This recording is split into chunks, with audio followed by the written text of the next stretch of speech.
Hello, intrepid viewers. I'm here and I'm cranky.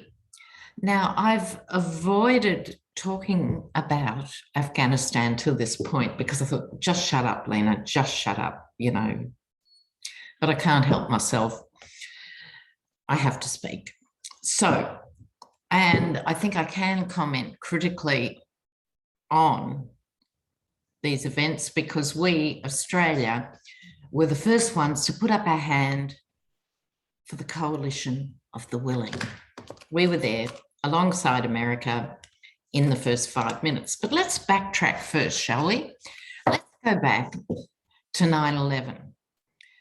Now, 15 of the 19 hijackers were Saudis. That means it was a Saudi Arabian operation, right? So everyone in the world was sitting back waiting to see what America would do in retribution to Saudi, who'd always been an ally, and the oil. Well, of course, nothing, not even a smack on the wrist to Saudi, thanks to the Bush's existing relationships, entertainment only, everyone. But it wouldn't have mattered which president was in.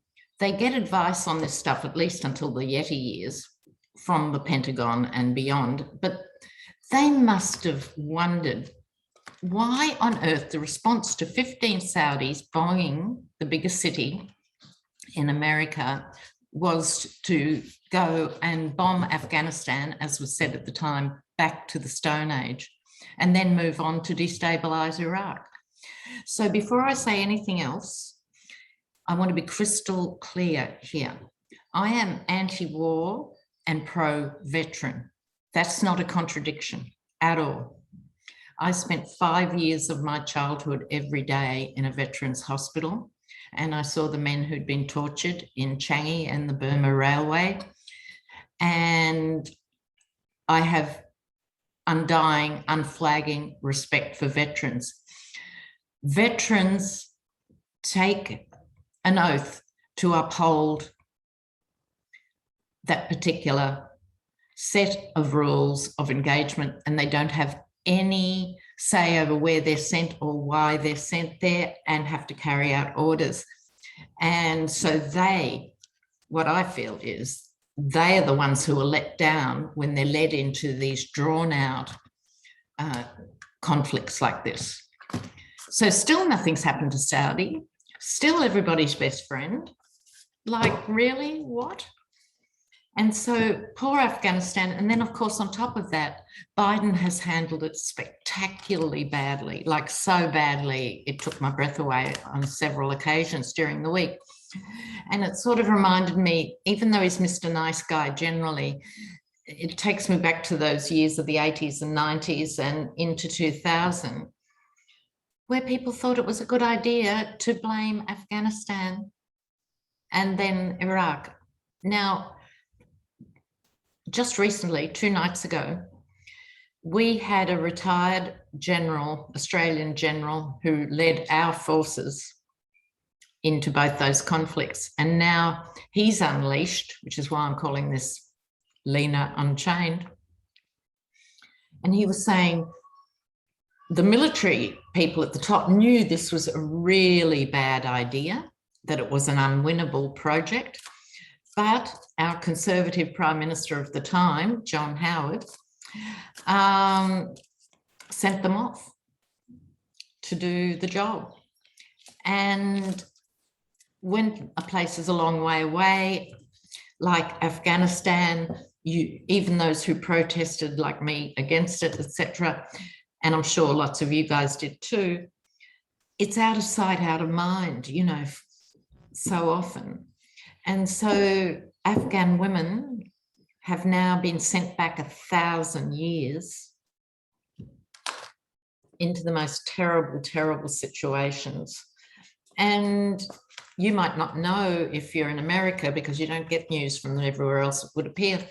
British soldiers are still there, and Afghan women were throwing their babies over the wire fence to British soldiers to try and get them out.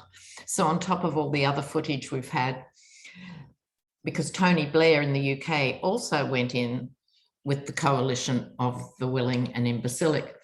And so at the end of all that, we have spent a fortune.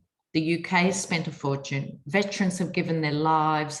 And in many cases, even if they came back, they've either come back injured externally, physically, and certainly have many inward scars. And this upsets me no end. So America, apparently, according to our general the other night, has spent 5.6 trillion. Did you know it was that? So that raises the question, where did that money go? And part of Biden's very poor defense of pulling the troops out was, oh, well, we've tried and these Afghan soldiers won't fight for their own country. That is a pathetic and untrue argument.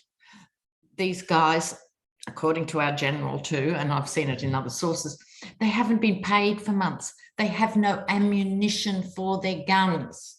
How can they defend the country? Because all that money's been siphoned off. So that begs the question of where is all that money and where has it gone? Well, to answer my own question, it went pretty even-handedly, I think, to corrupt officials and intermediaries between the US and Afghanistan, and on the ground, corrupt officials, no doubt, on the ground. But the rest went to those who made a lot of money in the first and second Gulf Wars, like Dick Cheney and Halliburton. Remember Halliburton? They made a fortune, absolute fortune with, you know, auxiliary military equipment and stuff like that. The others who made a fortune, the Eric Princes, remember the Blackwater and all of that, where they'd put their hand up for renditions. They actually had a business going to torture people. There's a business model for you. And so governments spent your money and my money allowing this to be carried on in our name. And can you ever forget those images of Abu Ghraib, you know, let alone Guantanamo?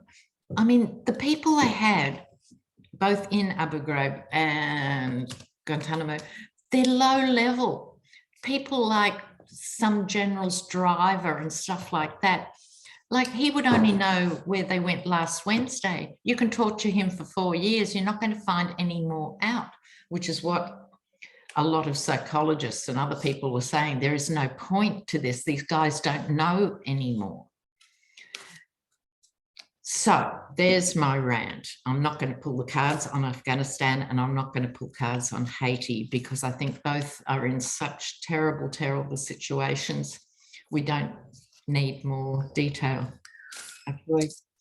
So, and I blame the French for the impossible situation Haiti's in, because after a successful slave uprising, the French turned their back on Haiti and they've starved them into submission ever since. Where is the fraternité, liberté, égalité when you need it? It certainly doesn't apply to Haiti. So I'm not reading on either of those. So we get back to our regular nasties. So let's see what's happening here. Alabama, the medical system is about to actually collapse. So I'm not going to read on it either. I'm staying away from total catastrophes. What I'm interested in reading on will be states that have the potential to turn things around and make it different.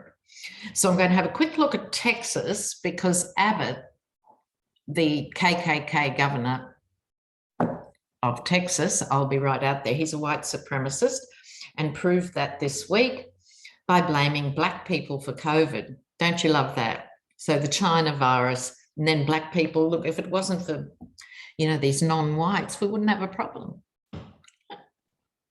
I'm a man of science. So he's doing spectacularly badly. Let's have a look.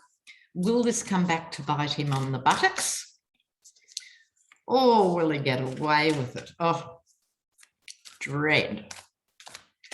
These guys, you know, stop, Lena, just stop raving, pull the cards. Okay, Abbott. Let's look. Where are we? Mid-August. Will this impact on Abbott politically? Will Texans get it? Will this impact on Abbott? Okay.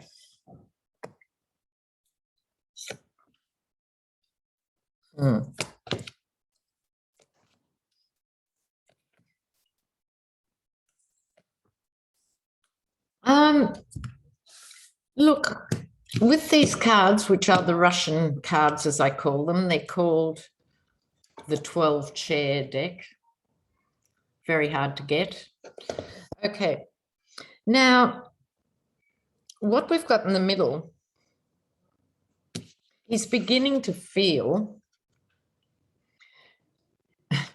I quite like this image. He's beginning to feel like that. Okay, now I've got a better camera. Hopefully you can see it. He's all alone and he's got this walking stick. He's flapping at the birds, which look like seagulls, but I think they're more like vultures coming to get him. This is a man who's becoming progressively isolated by taking this up. He is feeling haunted by this. In this case, this image to me is symbolically, this is people looking for policies. You know, they're patting him down. You're the governor. What are the policies? What are we going to do? You know, how do we fix this? And he's got nothing to give, you know, because don't forget, these guys are all Pfizered up to the eyeballs. And I think they should all have to take polygraphs on live TV. Have you been vaccinated? Not allowed to waffle, yes or no answer. And people would see that all of them in all these states are fully vaccinated. But this is him not having the answers. People are patting him down, looking for answers. And why is that? Because he lives in the past. And that's surprising. So what's coming out here is looking for answers. Remember, this deck is all about looking for the jewels in the 12 chairs. So we've got to find an answer. We've got to find an answer. Oh, I've got one this week. It's the fault of Black people. Good. Now they're looking for another one, right? And so on. Outcome, 5 of Pentacles. I think he'll have to be held accountable at some point. This is someone who's very uncomfortable and being questioned by officialdom. So I would say Governor Abbott is on borrowed time. I hope that is the case and not wishful thinking, but I think it's so bad, given that people froze in winter because they couldn't have power, given that people are boiling in summer because they can't work their aircon and the price of electricity keeps going up, even though that you're told this is the best place on earth to live, right? So now I'm going to look at the dreadful, truly evil, conniving, shallow ghastliness, the masterclass in crazy, which is DeSantis. He has gone ahead with his threat and he's defunded 2 school districts. Where is the leadership? This is sabotage. This is the opposite of leadership. This is sabotaging your own voters. Perhaps this is what the universe is trying to tell all those people who haven't picked up on the fact the world has moved a little bit in the last 40 years, love. They've missed it. So perhaps it has to be this dramatic for people to get it and not vote them in routinely. Routinely. Oh, I wouldn't vote for a Democrat. I'd rather drop dead on the pavement. Well, maybe it'll come to that. But let's have a look. Hopefully there's some pushback or something. This is DeSantis, the schools in Florida. DeSantis, the schools in Florida. Oh, Knight of Wands. Okay, sorry.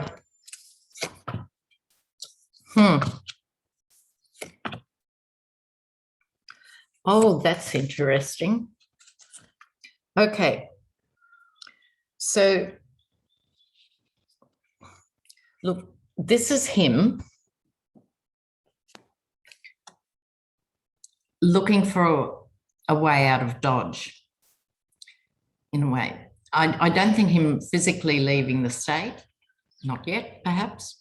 It's more looking for a plausible escape route in terms of what's my next rave going to be to try and tell people this isn't a problem when you've got tens of thousands of people being infected a week. It's not easy to keep these balls in the air. Like Abbott, he's beginning to feel a little bit isolated, a little bit exposed. This is my card of exposure, and it's right next to the reporter. I think there's going to be a whistleblower to expose him or some really significant expose. It's unfinished business working on it. So I'm sure there are good journalists working behind the scenes on this stuff, but I think there's going to be a breakthrough, some sort of breakthrough. I don't think it's a million miles away. For me, I'd say 4 to 6 weeks, maybe. All right, 4 to 6 weeks. I think there's going to be something major revealed.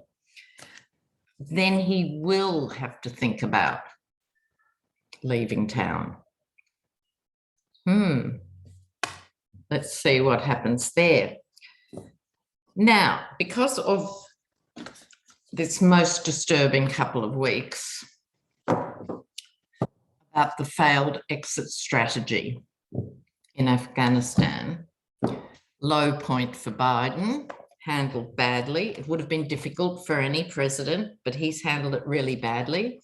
Because we forget too that the US and us, coalition of the willing, have let down the Kurds twice. They're the frontline fighters, you know. And what everyone forgets too, you know, every country sort of tells itself that their soldiers are the good guys. Like we tell ourselves Australian soldiers are the best of the best, and, you know, they have good guns, right? And you guys tell yourself you guys have good guns and good bombs, but if you're on the receiving end of those and the bombing of Afghanistan, I think I read years ago then, more bombs, American bombs had rained on Afghanistan than in the whole of World War II. It's not actually a huge country. It has small population centres.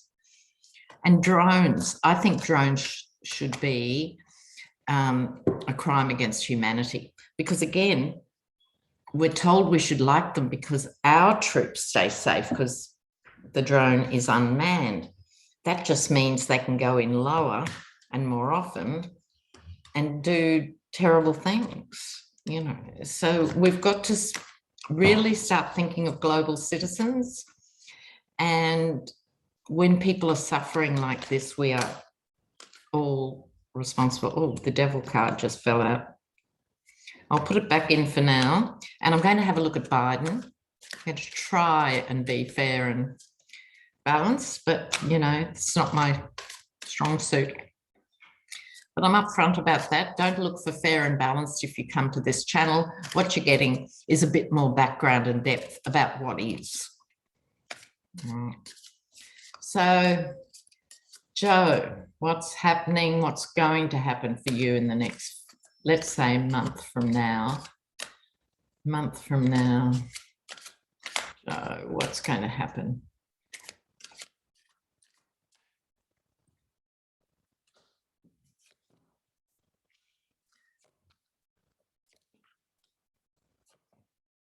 Oh, look, his cards aren't bad.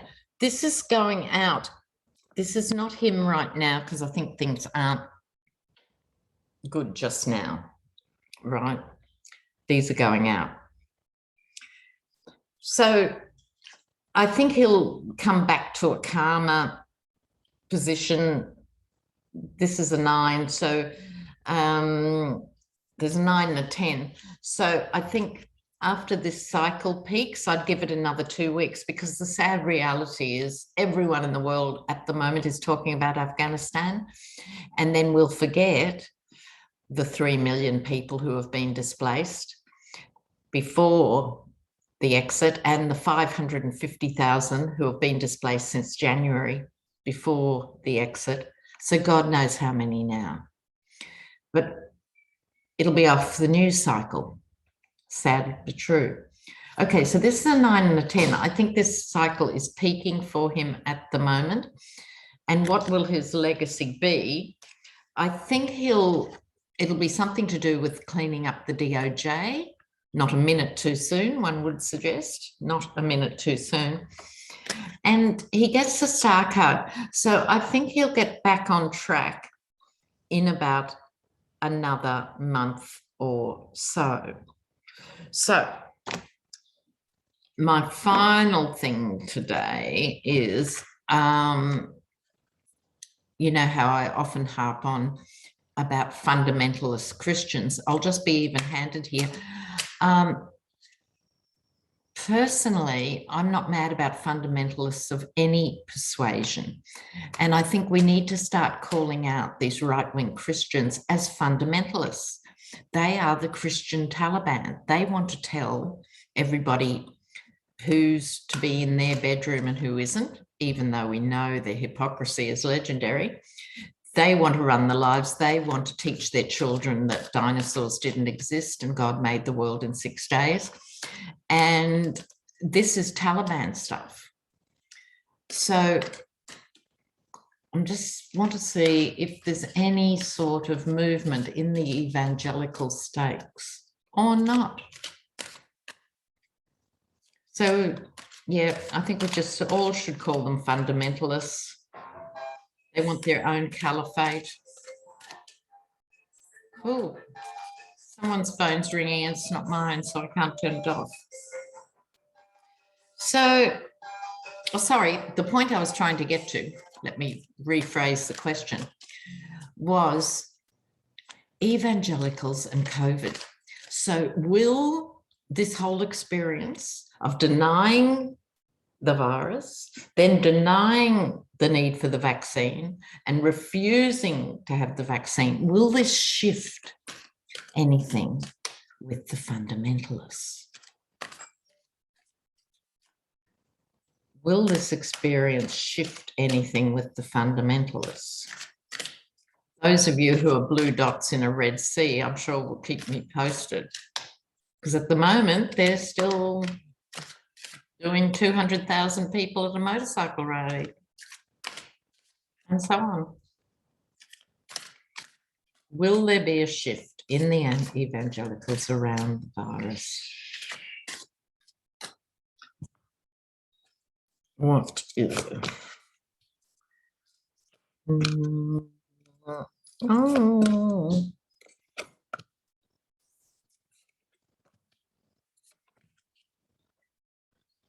These are quirky cards, really. Here we go. The first card, and then it has this card across it, the obstacle. This is the Emperor. So to me, this is them still aligning themselves with the Yeti, the Emperor, and in certain cases, their own individual reverence and stuff. But that authority, that patriarchal authority, my way or the highway authority. But, excuse me, there is a bit of conflict in the sense that it's starting to debate it in their own homes and stuff. Debate's probably too grand a word, right?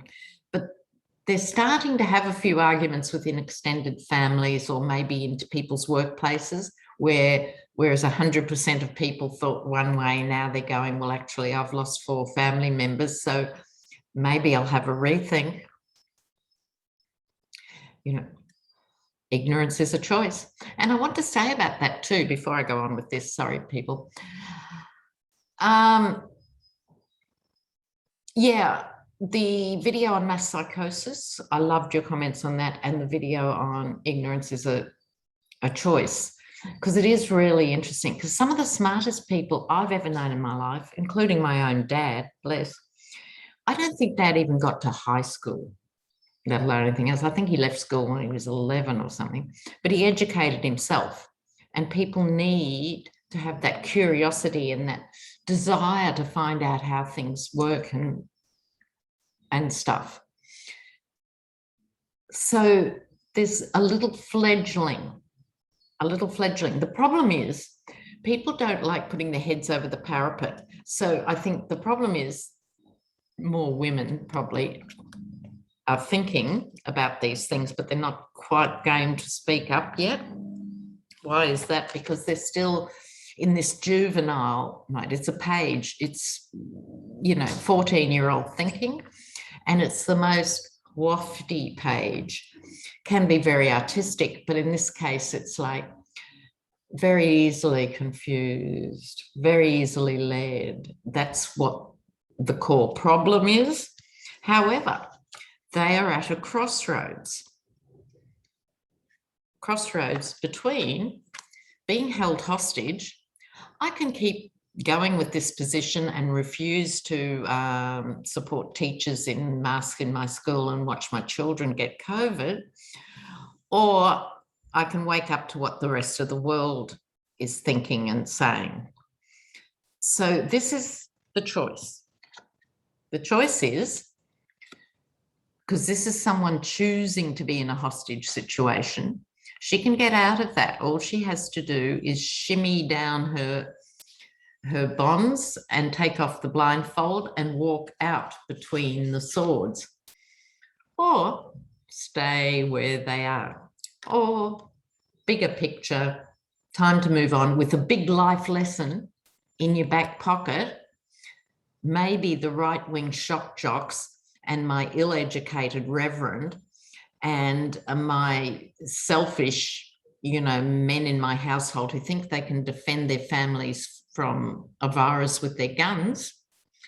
Perhaps it's time to move on. Little bit of light. Okay, guys. See you soon. Ciao.